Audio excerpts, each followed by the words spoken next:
Finally हार गए यार। देखिए मैच में तो हार जीत होती रहती है और ये तो मैच का एक हिस्सा होता है, लेकिन असल बात ये है हमने 68 पे 5 आउट कर दिए थे। कोई नहीं, उन्होंने 170 बना लिए क्योंकि वो भी खेलने आए थे भाई। उन्होंने खेला, अच्छा खेला, अपनी टीम को लेके गए, 68 से 170 पे लेके गए वो, और सिर्फ एक विकेट गिरी उनकी। बहुत अच्छा खेला। यही होता है असल कहने का मकसद, यही है भाई, आप खेलने आए तो खेलें। फिर पाकिस्तान की बैटिंग आई यार। सबसे पहले बात करेंगे बाबर आजम की, तो सारे मिलके बोलो कैंडी लेंडी और बाबर लेंडी। बाबर लेंडी हो गया, बिल्कुल पिच पे आके उसने हक दिया। पूरे एशिया कप के अंदर जितने भी मैच उसने आके हगाए। अबे भाई गेंद बाहर जा रही है, क्या ज़रूरत है तुझे, क्या ज़रूरत है उड़ता तीर लेने की। पहले ये आदत फ़खर की थी, जब भी कोई बाहर जाती हुई गेंद को छेड़ता था और आउट हो जाता था। अब यही सेम आदत बाबर की, जितनी आप उसके आउट देखेंगे डिसमिस हुआ है जितना भी दफ़ा, वो यही है।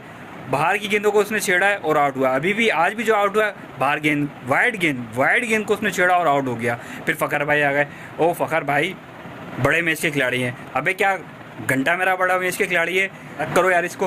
फिर भाई रिजवान साहब, भाई रिजवान की क्या बात करें यार, सारे मैचों में आप अच्छा खेल रहे। तू इतना बड़ा खिलाड़ी है, तूने पिछले साल सबसे ज़्यादा रन बनाया, 1000 से ज़्यादा रन बनाया T20 के अंदर। तू इतना बड़ा खिलाड़ी है, तो ये नहीं पता यार 170 का विन है, तू किस तरह खेल रहा है पिच के ऊपर, किस तरह खेल रहा है, टुक टुक टुक टुक। अबे भाई T20 खेल रहा है या वनडे खेल रहा है, समझ नहीं आ रहा।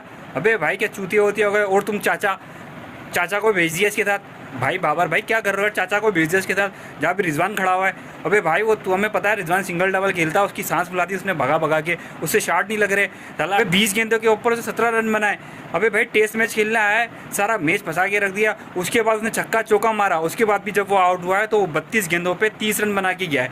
अबे भाई क्या कर रहे हो, पूरा मैच फंसा के चले गए। उसके बाद बाबर भाई, उसके बाद रिजवान भाई। अबे भाई रिजवान भाई मार भाई मार मार मार मार, लेकिन नहीं, रिजवान भाई खड़े हुए अपनी 50 के चक्कर में। वो पूरा भाई उन्होंने 50 मारी है, पूरे इत्मीनान से अपनी 50 मारी है, फिर 50 मार के आउट हुए। और उसके बाद भाई जो जितने भी प्लेयर आए उसके बाद पीछे तू चल में आया। लग रहा है जैसे उनको जमाल घोटा पिला दिया हो किसी ने मिलाकर, एक जा रहा है एक आ रहा है, एक जा रहा है एक आ रहा है। अबे भाई रुको तो सही, ऐसा लग रहा था जैसे वहाँ पर चाय ठंडी हो रही है उनकी, एक जा रहा है एक आ रहा है। अबे भाई रुको, खेलो तो सही।